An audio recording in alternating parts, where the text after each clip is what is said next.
दुष्टांना संपवायचं एवढा विषय फक्त कुणाचा असतो तो देवांचा असतो. आपण जर स्वतःला प्रश्न विचारला आपण खरं सज्जन आहोत का, तर माझ्याशी तिथं सर्वांचं उत्तर आहे की सज्जन नाही. कारण आपण कुठेतरी काहीतरी लबाड तुबाड बोलत असतो, कारण आपण प्रत्येक जण सज्जन आहोतच असं नाही. मग आपण ज्या अर्थी सज्जन आहोत त्या अर्थी आपण दुष्टायचो दुष्ट असतो तरी त्या अर्थीला महाप्रसादाला आलोच नसतो. कारण आलं का लक्षात, आपण सज्जनही आहोत आणि दुष्टही आहोत. मग देवाचा आपल्याला काय फायदा?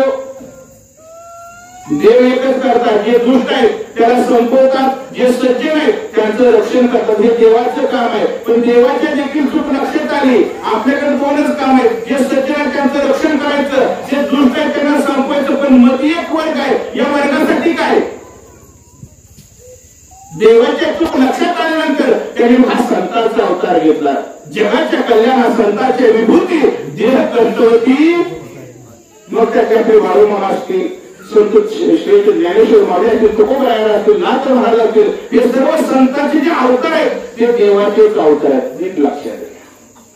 आणि संत कसे आलं का लक्षात, संत उदार उदार भरले अनंत भंडार.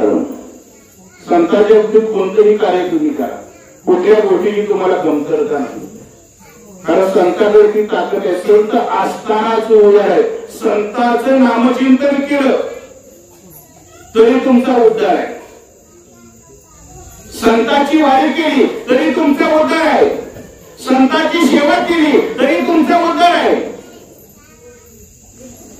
संतांच्या बाबतीत कोणतेही कार्य करा तरी ते फुकट जात नाही.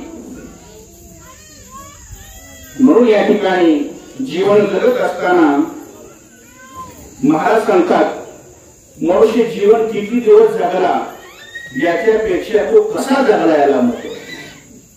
लोक मग एका गावामध्ये पंडित आले आणि पंडिताला कसं एखादा पंडित ज्ञानी आला तर प्रत्येकाला वाटतं आपल्या घरी यावं, आपल्या घरी यावं, त्याचे पाय आपल्या घराला लागावे. प्रत्येकाने म्हणतो म्हणजे महाराज आमच्या घरी चला, आमच्या घरी चला, आमच्या घरी चला. पंडित हुशार होते, नाही म्हणजे मी असं कुणाच्या घरी येत नाही. जो आजपर्यंत खोटं बोलला नाही त्याच्याच घरी मी येणार. म्हणजे मी 3 प्रश्न विचारतो, सांगा म्हणजे इथं. एक जण थोडा वारकरी होता. महाराज मला मी कधी खोटं बोललो नाही. लोक म्हणजे कधी ना कधी खोटं बोलतो, कारण आता एक मोठं साधन आहे खोटं बोलायचं, मोबाईल. बरोबर आहे का? लोक असतात एका ठिकाणी आणि सांगतात दुसरीकडे. बरोबर आहे का? खोटं सहज बोलतो माणूस. लोक म्हणजे काय येणार लागले, खोटं कसं बोलत नाही. ठीक आहे, तुम्ही खोटं बोलला तर मला माझ्या प्रश्न उत्तर द्या, तुम्हाला मुलं किती आहे? वारकरी माणूस होता. नाही मला महाराज मला 2च मुलं आहेत. अख्या गावाला माहिती त्याला 3 मुलं आहेत. तरी काय सांगितलं, मला 2च मुलं आहेत. गावकरी म्हणजे महाराज मला समोरच खोटं बोलतो, असताना मुलं 3 आहेत आणि सांगतो 2 आहेत. वारकरी मला बरोबर आहे महाराज, मला 3 मुलं आहेत पण एक व्यसनाच्या आरी गेला, माझं ऐकत नाही, करत नाही, मी त्याला मानत नाही. माझ्या आज्ञेमध्ये राहणारे, माझी सेवा करणारी 2च मुलं आहेत, म्हणून मी 2च मुलांना मानतो, बाकीच्या मुलांना मानत नाही. बरं ठीक आहे, 3रा प्रश्न विचारला, तुमची इस्टेट किती आहे? त्यानं देखील जसं काय आपण मोबाईलवर बॅलन्स चेक करतो बघा एखादा, किंवा एटीएम मध्ये बॅलन्स चेक करतो, तसं सांगितलं 5,55,525. एवढी कशी काय? लोक म्हणजे याला आधार होऊन जातो, मग काय तर चुकी सांगते म्हणजे माझा कोटीचा बंगला समजत आहे. पण आजपर्यंत देव कार्य, देश कार्य, समाज कार्य यासाठी जे दान धर्म केलं ती माझी खरी इस्टेट आहे. बाकीचं समजत अक्षर झालेलं आहे. लोकांना महाराजांना पटलं आणि त्याला तुमचं आयुष्य किती आहे? त्याने सांगितलं माझं आयुष्य 35 वर्षाचं आहे. म्हातारा होतं 70 वर्षाचं. सांगितलं किती? लोक म्हणजे असं हो म्हणजे महाराज मी 70 वर्षाचा आहे, पण ज्या दिवशी मी भक्ती मार्गाकडे आले, भगवंताची मार्ग असते का भक्ती मार्गाकडे आलो, तिथून माझं वय बघा, मागचं वय असंच गेलं, मागचं वय उपयोगाचं नाही. म्हणून मनुष्याने जीवनामध्ये किती दिवस जगला याच्यापेक्षा तो कसा जगला याला महत्वाचं आहे. म्हणून आजच्या अभंगामध्ये चिंतन तेच बघायचं. अभंग 3 चरणाचं आहे. पहिल्या चरणामध्ये एका साईडला सांगितलं तुम्ही जर हे केलं तर तुम्हाला हा फायदा होईल. आपण सर्व फायदा बघणारे माणसं आहे. फुकट काय येतो का आपण कुठं कुणाची सेवा करत नाही. प्रत्येकाला फायद्याची सवय लागते. प्रत्येकाला वाटतं हे केलं तर मला हे मिळालं पाहिजे. म्हणून या ठिकाणी महाराज अभंगामध्ये दास व्हायला सांगते.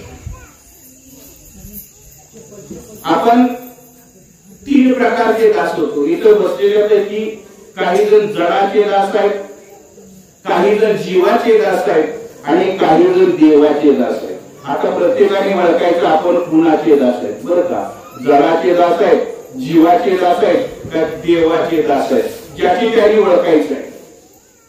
पण या ठिकाणी जे आपल्याला दास व्हायचं आहे,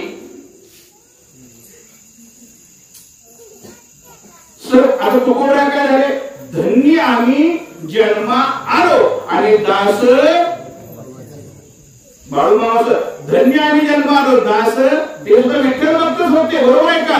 पण आपण मात्र वेगळं, धन्य आम्ही जन्म आलो. दास मोबाईलचा झालो, धन्य आम्ही जन्म आलो. दास बायकोचा झालो, धन्य आम्ही जन्म आलो. दास गुराढोराचा झालो, धन्य आम्ही जन्म आलो. दास प्रपंचाचा झालो.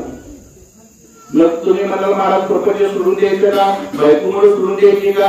नाही, असं काही करू नका. आपण ग्रहस्थ असणारी माणसं आहोत एवढं लक्षात ठेवायचं. काहीच सोडायचं नाही पण गुंतायचं नाही. पक्षी अंगणे उतरती जे का गुंतून राहते तैसे असावे संसारी. संसाराने कसं असायचं आहे त्या पक्षासारखं आहे, पण आपली आशा सुटत नाही. पक्षाला किती वेळ टाका तुम्ही त्या दारामध्ये, जेवढं त्याला गरजेचं आहे तेवढं घेणार आणि बोलून जाणार. आलं का. म्हणून लक्षात ठेवायचं आपल्याला या ठिकाणी दास व्हायचं आहे.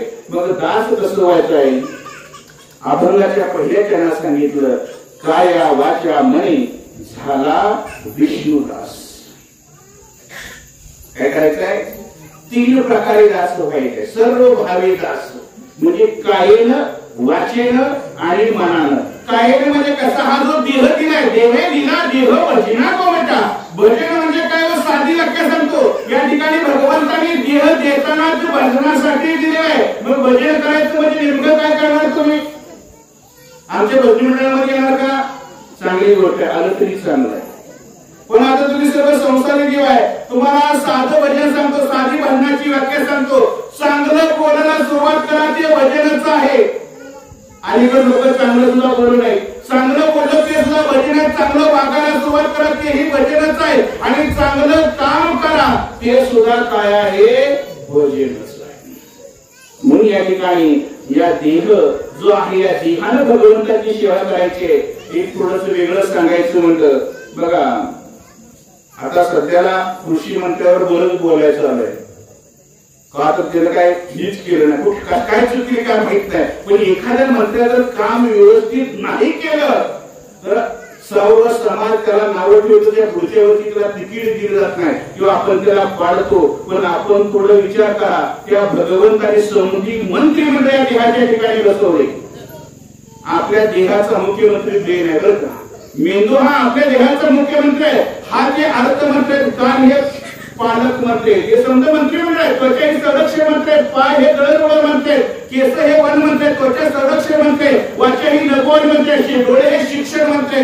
या समध्या मंत्र्याला व्यवस्थित लावा. डोळ्यानं काय करा, चांगलं बघायला सुरुवात करा, चांगलं वाचायला सुरुवात करा. कानानं काय करा, भगवंताचं नामचिंतन आहे का. पण आपल्याला चांगलं ऐकू वाटत नाही, वाईट तेवढं ऐकू वाटतं. दुसऱ्याच्या घरात सांगायचं लगेच ऐकू वाटतं. पण भगवंताचं कीर्तन, पूजन, नामस्मरण आपल्याला ऐकू वाटत.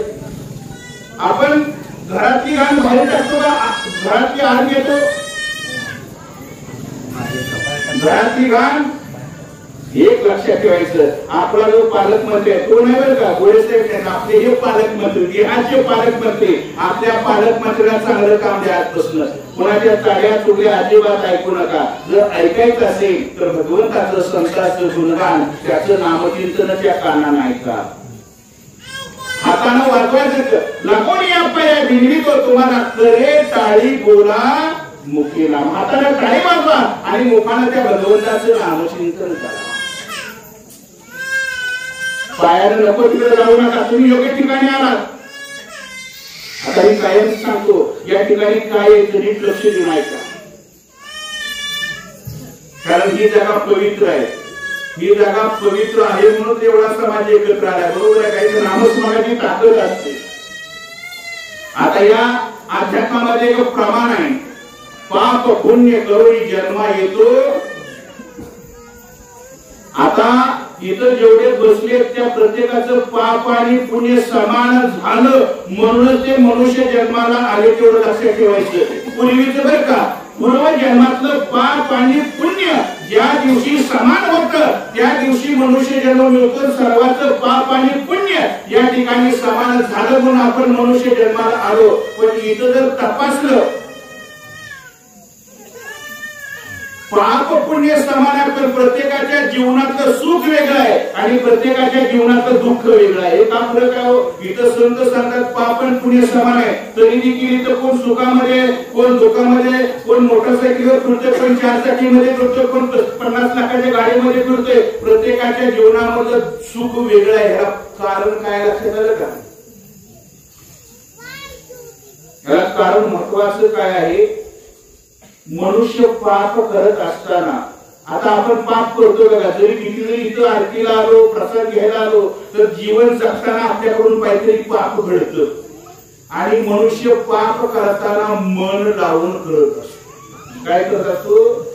मन लावून करतो. एखाद्याचं वाटोळं करायचं आहे तर आठवणीनं लक्षपूर्वक वेळ काढून त्याचं वाटोळं करायचा प्रयत्न करतो. त्याच्यामुळे आपल्याकडून जे पाप घडलेलं असतं त्याची पेढी एकदम आवडलेली असते.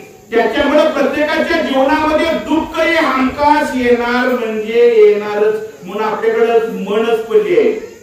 सुख पाहता जवळ एवढे आणि दुःख पर्वत एवढे. मग इथं पाप आणि पुण्य समान आहे, मग सुख एवढं का, दुःखाचा डोंगर का?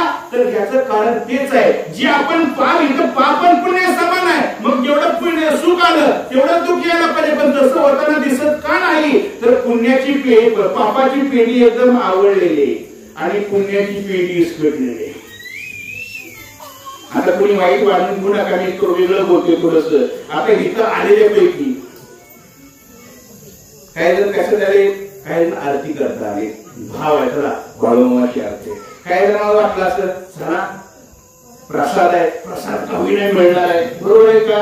आले असतील प्रश्न वाटेल, पण घडायला तर काय यांच्या डोक्यात ज्याचा उद्देश वेगळा आहे. काय जण प्रसादासाठी आले तो काय चुकीचा नाही, येण्याचा उद्देश काय चुकीचा नाही, पण उद्देश काय आहे? चला प्रसाद बी मिळतोय, आरती बी घडते, देवाचं दर्शन होतंय. लक्षात आलं का? तुम्ही आलाच प्रसाद घ्यायसाठी आल्या, पण तुमचं पुण्य वाढायला लागलं. इथं आला, आरतीला आलं, नामस्मरण चालू, चांगल्या लोकांच्या संगतीत आला. इथं आल्यावर कोण महात्म्य कोण सांगता येत नाही बरं का? त्या संगतीचं पुण्य देखील आपल्याला मिळत असतं. म्हणून अशा ठिकाणी आलं पाहिजे. कशाच्या? नामस्मरणाच्या ठिकाणी आपण आलं पाहिजे. या ठिकाणी आल्यानंतर आपण तुम्ही आलाच. आता काय आवर्जून आले तसं काय मी समजायला म्हणत नाही, पण काय काय उद्देश काय? चला तिकडे जाण्यापेक्षा इथं आरती वे प्रसाद वे समजत होते. आलाच पण पुण्य वाढायला लागलं. त्याच्यामुळं आपलं जे पुण्य आहे ते जसं पाप बांधलंय ना तसं पुण्य इसकटलंय. काय झालंय? इसकटलेलं आहे. त्याच्यामुळे आपल्या जीवनात जे सुख यायला पाहिजे ते एवढं येताना दिसत नाही. जर हे तुम्हाला पुण्याचं सुख आणायचं असेल तर अशा तीर्थक्षेत्राच्या पुण्य ठिकाणी आल्यानंतर मुखात नामचिंतन करायला सुरुवात केली की आपोआप पिढी इसकटलेलं पुण्य आवळायला सुरुवात होतं. आलं का लक्षात? म्हणून इथं आल्यानंतर विनाकारण गप्पा गोष्टी चाड्या चुकल्या असलं काही करायचं नाही. बाळूमामाचं नामस्मरण करा, देवाचं नामस्मरण करा, संतांचं नामस्मरण करा. पण लोक इथं आले की काय करतात? नाही त्या गप्पा गोष्टी करतात. असं झालं तसं झालं. आता करा त्या गप्पा गोष्टी करा, पण या ठिकाणी काय असतं लक्षात आलं का? या ठिकाणी नामचिंतन का करायचं हेच लक्ष देऊ नये का? आता इथे बऱ्यापैकी शेतकरी वर्ग असेल, आपल्या बघा हापूस आंबा पिकतो का? हा हापूस आंबा येत नाही आपल्याकडे, लावल्यावर येत नाही. हा लागतच नाही. येतो महाराज आपल्याकडे हापूस आंबा येतो. आता एखाद्या इकडे पापड्याचं बरेच शोषण करा शेतकरी, एखाद्यानं पिकवला आंबा आणला, मी इथं आंबा ठेवला आणि कोकणातला हापूस आंबा इथं ठेवला. हाही आंबाच आहे आणि हाही आंबाच आहे, बरोबर आहे का? एखाद्याला खायला लागतं, ज्या चवीचं ज्ञान आहे त्याला कोणता आंबा तुम्हाला चांगला लागेल? हा हा देशी आंबा सांगत नाही मी, आपल्याकडे सुद्धा आपण हापूसच आंबा लावलेला आहे. हापूस आंबाचा आपल्या पापरीमध्ये पिकलेला हापूस आंबा इकडे आहे आणि कोकणातला आणलेला हापूस आंबा इकडे आहे. तुम्हाला चव कोणत्या आंब्याची गोड लागेल? म्हणजे हाही पिकलेला हापूस आपल्या पापरीमध्ये पिकलेला बी हापूसच आंबा आहे आणि कोकणात पिकलेला सुद्धा हापूस आंबा आहे. पण दोन्ही आंबे असताना कोकणातल्या आंब्याची चव का लागली हो चांगली तुम्हाला? कारण काय? हा वैशिष्ट्य काय आहे नेमकं तिथं? अहो ते हवामान, ते वातावरण जे कोकणात आहे ते आपल्यात आहे का? बरोबर आहे का? जे कोकणामध्ये वातावरण आहे, जे त्या आंब्याला पाहिजे ते वातावरण आपल्यामध्ये नाही. म्हणून घरी जर तुम्ही नामस्मरण केलं तर तुम्हाला फक्त 35 मार्क पडतील आणि बाळूमामाच्या ठिकाणी येऊन जर नामस्मरण केलं तुम्हाला 100 पैकी 100 मार्क पडतील. कारण ताकद त्या जागेमध्ये असते. सांगायचं म्हणजे काय? या ठिकाणी पवित्र जागेनंतर कुठल्याही मंदिरामध्ये जावा, गप्पा गोष्टी चाड्या चुगल्या करत बसणे. कारण इथं बंपर ऑफर चालू असते. आपल्याकडे बंपर ऑफर कधी असते? दिवाळीला फक्त. कारण त्या टायमाला एक शर्ट घेतला की 5 फ्री. तसं इथं आल्यानंतर भगवंताची बंपर ऑफर चालू असते. कारण नामस्मरणाला या जागेमध्ये एक ताकद आलेली असते. इथं आल्यानंतर तुम्ही एकदा नामचिंतन केलं की त्याचं फळ तुम्हाला 1000 पटीने मिळत असतं. मग इथं आल्यानंतर आपण आपली पुण्याची पिढी बांधायची का आपलं पाप वाढवायचं नीट लक्षात. म्हणून हा देह, या देहाला संत मंत्रिमंडळ आहे. तिथल्या मंत्र्यांनुसार आपण काय तिन्ही बघितलं, गेम खेळत होता तर अख्ख्या लोकांनी त्याला नाव ठेवली. बरोबर आहे का? मग आपण आपल्या देव नाव ठेवली का नाही? हे समजा मंत्रिमंडळ त्या जगाच्या मालकाने आपल्या ताब्यात दिले. समजा मंत्र्याला व्यवस्थित कामाला लावा उद्यापासून.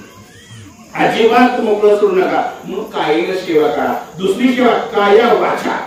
वाचेला भगवंताचं काय करायचंय? आपल्याला नामस्मरण करायचंय. बोलावा विठ्ठल, पहावा. म्हणून बोलताना एकतर वाचन, इतर काहीच बोलू नये. भगवंताचं नामस्मरणच. आणि तिसरं आहे मन. काया वाचा मन. हे अवघड आहे बरं का. साधा प्रश्न विचारतो, मन आत आहे का बाहेर आहे? हा, मन आत आहे का बाहेर आहे? कुठं आहे? हा, मन आत आहे का बाहेर? आता देहाच्या आत आहे का बाहेर आहे मन? हा, आत आहे. बरोबर आहे. बघा आता मी इथे बसलो नाही, मला वाटलं नाही पापडीच्या स्टँडवर जाऊ, तिथनं पिनोरला गेलो, पिनोरला एसी मध्ये बसलो, एसीचं पंढरपूरला गेलो, पांडुरंगाच्या चंद्रभागेमध्ये आंघोळ केली, तिथं पांडुरंगाचं दर्शन घेतलं. माझं मन तिकडे गेलं. आलं का लक्षात? तुम्ही म्हणताय आत आहे, पण मन आती आहे आणि बाहेर चंचल इथं थांबतच नाही. आपण आलोय मंदिरात पण 2 मिनिटात झालं ते कडी लावली का नाही, दूध झाकलं का नाही, टोक्यावर घातलं का नाही, म्हणून घरी जाऊन लगेच माघारी येते. म्हणजे मन चंचल आहे. आलं का लक्षात? हे चंचल मन आवडायचं आपल्याला. ते लगेच आवडता येत नाही. बरोबर आहे का? त्याला पाहिजे द्या. पहिल्या देहाला इकडे या. या देहाला मंदिराकडे आणा. देहाला मंदिराकडे आणलं की आपोआप तोंडात इतर न येता बाळूमामाच्या नावानं सांग बोलता येईल. भगवंताचं नामचिंतन आपोआपच येतं. कारण इथं वातावरणच ते, दुसरं काही ते येणार आहे का? त्याच्यामुळे आपोआप वाचेत भगवंताचं नामस्मरण घडेल. आणि एकदा का या 2 पायऱ्या पडल्या हे चंचल असणारं मन आपोआप आपल्या ताब्यात. घरी बी जात नाही, इकडे बी जात नाही. हे नामस्मरण एके नामस्मरण. कारण हे लय कसं याला एकच त्याला केली आहे बघा. एक ग्रंथा देतो तुमच्या लक्षात येईल बरं का. नामस्मरण का करायचं वाचेल? मनासाठी. हे चंचल असणारं ताब्यातच आहे. एक शेळी होती, शेळी. आणि राजा थोडा हुशार होता आणि राजाला सांगितलं ही शेळी कोण जगून आणेल त्याला 10 लाखाचं बक्षीस. 10 लाख थोडे का कमी येतो? भरपूर आहे आजच्या काळात. भरपूर आहे. 10 लाख थोडे दिलं काय? काम काय करायचंय? शेळी जगवायची, 10 लाख रुपये घेऊन जायचे. शेळी जगवणं अवघड आहे का सोपं आहे? आवडीचं शेड राखणार मित्र असतील की शेड असली की शेळी जगून येतील. बरोबर आहे का? शेळी जगून सोपं आहे. प्रत्येक जण घ्यायचा, शेळी घ्यायचा, सकाळी घ्यायचा. राजेसाहेब मी आज शेळी जगून आणतो. संध्या माळाने इकडं चांगलं गवत इकडं चालायचं, संध्याकाळी घ्यायचं. राजे एकच करायचं, हिरवं ताट घ्यायचं, शिळी समोर घ्यायचं, शिळी खायला चालू करायचं. राजाला शिळी करली. अख्ख्या गावानं प्रयत्न केला. दररोज कोण सुगरज करायचं, कोण पेट करायचं, कोण खुराक करायचं, समजाने प्रयत्न केला. एकानं अभ्यास केला, एक हुशार वारकरी होता, शाळा शिकला, थोडासा वारकरी होता. समजाच्या शेवटी गेला. राजेसाहेब मला आज पैसे तयार ठेवा, पट्ट्या पैसे घेऊन जात असतो. काय करत असतो? अरे म्हणला जा आपलं गाव तर शिळीचं बोन, तू काय लागणार आहे, पण ठेवा म्हणला. त्याने शिळीला आवाड्यातनं बाहेर आणली आणि शिळीचं आराय नेली नाही. अगोदर त्यानं ती येळकाटाची बेट ओढत, तिथले सत्कार ठोक आला, असा सत्कार ठोक आला. शिळीला नेलं बांधाच्या कडेला खायला. दररोज खाऊन सोडलेली शिळी खायला सुरुवात केली, सत्कारावर तोंडावर नेमकं काय म्हणलं आहे. दररोज महिनाभर नुकतीच चंगळ होती. आज वेगळं काय म्हणले, जरा 5 मिनिटानं परत वर्ण सत्कार, असं 2-3दा प्रयोग करणे म्हणजे. आज एकादशी धरू पण खायला नव्हतं. दुपारी एकदा टेस्टी केली, परत वर्ण सत्कार. संध्याकाळपर्यंत त्या शिळीने उपवास केला. 5 वाजता शिळी दरवाजाकडे जाता एकदा टेस्ट घेतली, शिळी परत जाईल तिकडं. बरोबर राजवाड्यामध्ये गेले की राजाला दररोज वैरण घेतली, हिरवा चारा घेतला, शिळी समोर धरला. आज दिवसभर शिळी उपाशी पंथीला सत्काराची भीती होती. पुढे येणारी शिळी आज 5 फूट मागे सरली. जगली का नाही शिळी? त्या शिळीचं घेऊन हे शिळीसारखं आपलं मन आहे, आलं का लक्षात? हे थांबायला तयार नाही, कुठेच नाही. याला जर आपल्यात आवरून ठेवायचं असेल तर सतत त्याच्यावर हरिनामाचे सत्कारे मारा. तुम्हाला नामस्मरण कुणाचं करायचं का? कारण भगवंत एकच आहे, बरोबर आहे का? मी तुम्हाला विचारलं हा शिरट आहे का कापड आहे? कापड आहे का शिरट आहे सांगा. महाराजांना आम्ही विचारत नाही, कारण काय ठराविक लोकांना समजून माहिती आहे महाराज पुढे काय सांगणार आहे, अगोदर काय सांगणार आहे. याला आपण काय म्हणतो? शिरट म्हणतो, बरोबर आहे. याला इजा म्हणतो, याला हातरुमाल म्हणतो. आता तुम्हाला विचारलं हे कापड आहे का शिरट आहे? हा कापडाचा शिरट आहे. हे विजय आहे का कापड आहे? तर कपड्याची विजय आहे. हा हातरुमाल आहे का कापड आहे? कपड्याचा हातरुमाल आहे. म्हणजे अगोदर कापड आहे. तशा प्रकारे भगवंत एकच आहे, फक्त त्याचं नाव वेगळं आहे. तुम्हाला ज्या भगवंताचं नामचिंतन करायचं आहे त्या भगवंत आपला तो एक देव करून घ्यावा, बरोबर आहे का? नाही तर उगाच सोमवारी एक असं करू नका. आपण तो एक एकावर श्रद्धा पाहिजे. एकावर श्रद्धा असली की तुमचा परमार्थ कळला पोचतो. म्हणून काया वाचा म्हणे झाला विष्णुदास. आपला फायदा काय? आपण जर कायाने वाचेने मनाने सेवा केली तर आपला फायदा काय? काम क्रोध त्याशी आपला फायदा बघा. आपलं वाटलं कशामुळे होतं तर आपल्याकडे हे विकार आहे. काम क्रोध लोभ मद मोह मत्सर हे काय आहे? विकार आहे. याची जर तुम्हाला बाधा होऊ नये वाटत असेल तर काय करा? आजपासून त्या भगवंताची सेवा करायची. काया वाचा म्हणे जे पडत ते काम करा. देव करायचं कुठलंही काम करा, म्हणजे जाण्याचं काम असतं, सेवा चालू झाली लक्षात ठेवा. पंतप्रधान उचलायचे काम असू द्या, धीरज जिजाला सुरुवात करा. वारीला जायचं काम असू द्या, धीरज जिजाला सुरुवात करा. हा धीरज त्यानंच दिलाय, त्याच्यासाठी जिजवत चला. अलीकडे हाच मोठा प्रॉब्लेम झाला. प्रत्येकाला मोठी सेवा करायलाच कोण तयार नाही, कारण कष्टाची कामं करणारी माणसं अलीकडे मिळत नाही. पण ते फार महत्वाचं आहे. सेवा म्हणजे भक्तीचं प्रवेशद्वार, एवढं लक्षात ठेवा. सेवा भाव वाढवा. जर तुमच्याकडे सेवा भाव नसेल, भक्तीच्या मंदिरामध्ये तुम्हाला प्रवेश मिळणार. म्हणून या देहाकडून त्या भगवंताची सेवा करा. ज्या विकारामुळे आपलं वाटोळ होतं, काम क्रोध मग याची बाधा अजिबात होणार आहे. विश्वामित्र तुम्हाला माहिती आहे, एक विकार घालवण्यासाठी 20,000 वर्षे तपश्चर्या केली. किती? एक विकार घालवण्यासाठी 20,000 वर्षे, दुसरा विकार घालण्यासाठी 20,000 वर्षे, तिसरा विकार घालवण्यासाठी 20,000 वर्षे, 60,000 वर्षे तपश्चर्या केल्यानंतर विश्वामित्राची विकार गेले. पण तुकोबराय सांगतात, जर तुम्ही कायेने वाचेने मनाला भगवंताची सेवा केली, संतांची सेवा केली, या विकाराची बाधा अजिबात तुम्हाला होणार. कारण जे विकार आहे ते संतांच्या ताब्यात आहेत. लक्षात आलं? आणि आपण त्या विकाराचे फरक लक्षात घ्या.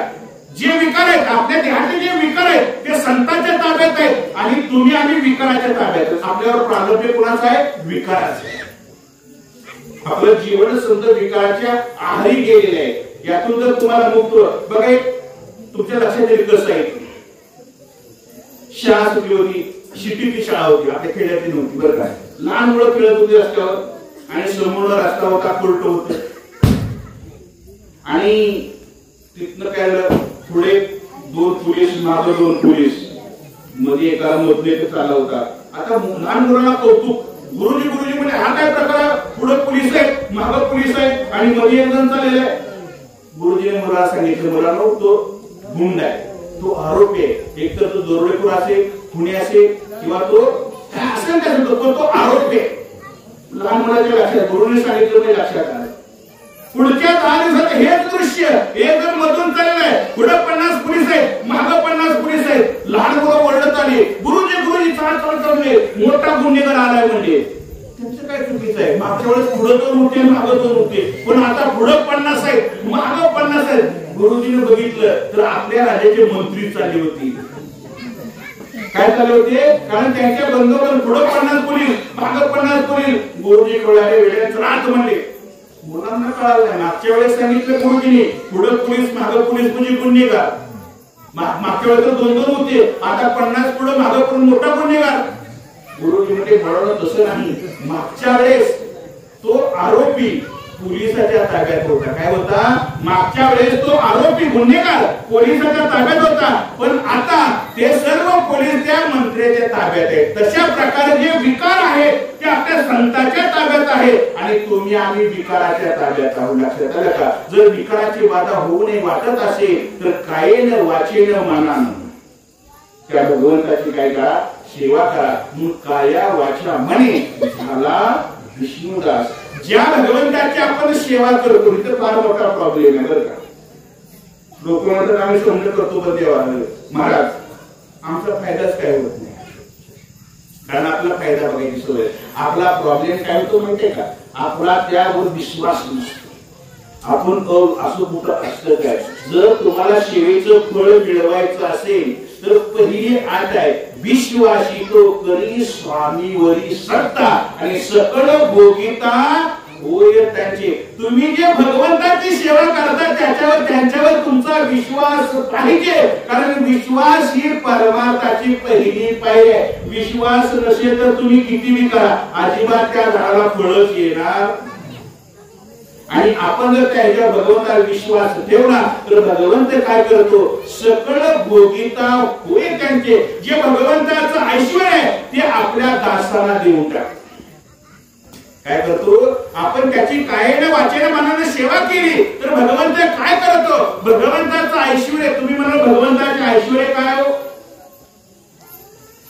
आता तुमच्या गावात काय तर आहे जमीन देवाची, बरोबर आहे का? ती देवाची जमीन तुम्ही तुम्हाला मिळत नाही. देवाचं वेगळं ऐश्वर्य आलं का लक्षात? 4 मुक्त्या, 6 गुण, 4 मुक्त्या, 4 पुरुषार्थ आणि 3 शक्त्या. करतुम अकर्तुम आणि अन्यथा करतुम. अहो सेवा केल्यानंतर एक गुण दिले, यश नावाचा गुण दिला. तुम्हाला काय काय हनुमंतराला हनुमंतराला दास जाते, एक गुण दिला यश नावाचा गुण. काय कमी पडलं का?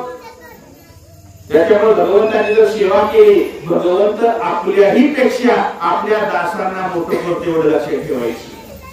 म्हणून काय करा? विश्वासी तो करी स्वामीवरी सत्ता सकळ भोगिता होई त्यांचे. मग त्यांचे जे गुण आहेत भगवंताचे गुण आहेत ते सकाळ मागात पहिले संत उदार उदार भरले. म्हणून ज्यांची आपण सेवा करतो त्या भगवंताला आपण काय केला पाहिजे? विश्वास ठेवला पाहिजे. एकदा का विश्वास ठेवला की भगवंत तुम्हाला सर्वस्व देतो, तुम्हाला जे पाहिजे ते देतो, कारण त्याची तेवढी ताकदच आहे. पण काय करा?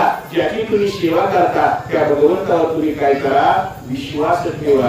आणि शेवटी महाराज सांगतात असा भगवान परमात्मा जे तुम्हाला सर्वस्व देतात, तुमच्याही स्वतःपेक्षाही मोठं करतात, असाच भगवंत जर तुम्हाला कायमच तुमचा करून घ्यायचा असेल तर शेवटच्या जगामध्ये सांगतात तुका म्हणे चित्त करावे निर्मळ आणि एवढी गोपाळ राहील.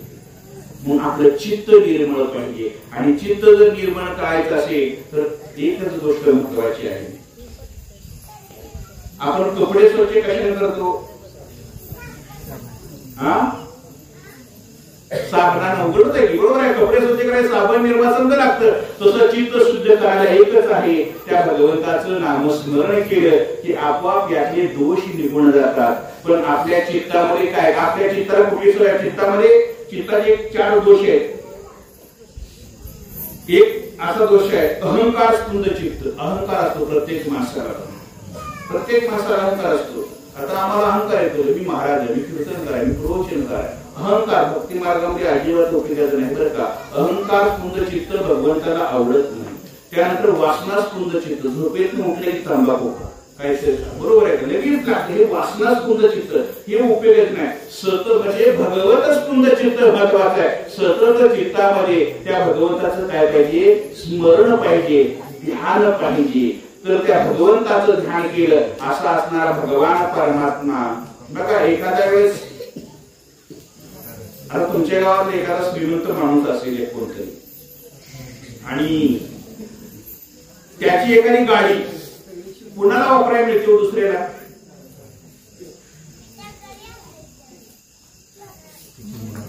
नाही, दुसरा कुटुंब सोडून त्याची सेवा करणारा एखादा, बरोबर आहे का? त्याची किती 25 लाखाची 50 लाखाची गाडी असू तो त्याला देतो का नाही? मग भगवंत का देणार? साधा माणूस देतोय. म्हणून भगवंताची जर सेवा केली त्याचं सर्व ऐश्वर्य असा भगवान परमात्मा आपला असा करून घ्यायचा असेल, जाऊ द्या कायमचा जर आपला करून घ्यायचा असेल, आता आहे का नाही आपल्या देहामध्ये तो भगवंत? आता आहे, पण तो झाकलाय. काय झालाय? विकारामुळे तो प्रगट होत नाही, दिसत नाही आपल्याला. भगवंत मात्र आहे. ज्या दिवशी भगवंत नसेल त्याची पावनं वळावतात, बरोबर आहे का? भगवंत आहेच, आता सुद्धा आहे. तरी देखील म्हणतायत येवणी राहे गोपाळ ते, बरोबर आहे का? येऊन राहे, येणार नाही. त्याला फक्त उघड करायचं आपल्याला. का? मग आपण सेवा केल्यामुळे काय केले? ते विकार गेले, काम क्रोध मोह मत्सर निघून गेले. आणि आता इथं कोणाला सेवक आहे, दया क्षमा शांती सेवक या ठिकाणी आलेले आहे. बघा आज मुख्यमंत्री आले पंढरपूरला. काल आलते ना? यायच्या अगोदर सर्व्हिस सोय असते. अगोदर कलेक्टरला कळवलं जातं कुणीकडे करायचं, कसे कार्यक्रम आहेत काय, आणि शेवटी विश्रांती कुठे घ्यायचे, कुठल्या रेस्ट हाऊसला घ्यायचे. तशा प्रकारे हृदय हे भगवंताचं रेस्ट हाऊस आहे. आलं का लक्षात? एकदा काही ते संधी विकार निघून गेले की असा असणारा भगवान परमात्मा या हृदयामध्ये येऊन राहतो. मग मला सांगा, गावचा सदा सरपंच ओळखीत असेल तर आपलं काय करत नाही? मग जगाचा मालक जर आपल्या बरोबर असेल, आपलं काय नुकसान होईल का? म्हणून एक करा, हा जगाचा मालक जर आपलं करून घ्यायचा असेल तर तुका म्हणे चित्त करावे निर्मळ, येवोनी गोपाळ राही तिथे. असं दिलेल्या वेळेमध्ये 8:15 वाजेपर्यंत 2-4 मिनिटं पुढे गेले. झाले प्रवचन सेवा सर्व संत यांच्या चरणी, बाळूमामा यांच्या चरणी पंढरी परमात्म्याचे अर्पण करतो आणि प्रवचन सेवेला पूर्ण येऊ कुंडली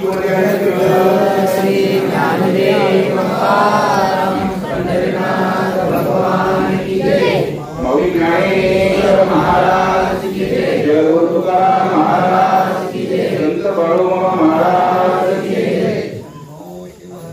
महादेव आता विश्वात्मके देवे येणे वागेने तोषावे, तोषोनी मदनावे पसारे गाणे. जे कांची व्यंकटी सांडो तया सत्कारिके रती वाढो. भूता परस्परे पडो मैत्र देवांची, दुरितांचे तिकडे जाऊ विश्व स्वधर्म सूर्य पाहो. जो देवांची तोते गाहो प्राणिनाथ वर्षद सकळ मंगळी. ईश्वर निष्ठांची मांडी आली अनवरत भूमंडळी. भेटतो तया भूत सदा कल्पतरुषी हरव. चेतना चिंतामणीचे गाव बोलते जे अर्णव पियुषांचे. चंद्रमेजे अरांजन मार्तंडरे तापहीन. ते सर्वाही सदा सज्जन सोय होतो. सर्व सुखी पूर्ण होऊन त्रिलोकी. परियोगादी पुरती अखंडित आणि ग्रंथोपजीवी विशेष लोकी. द्रष्टादृष्ट विजय होवावे एक म्हणे विशेष राहो.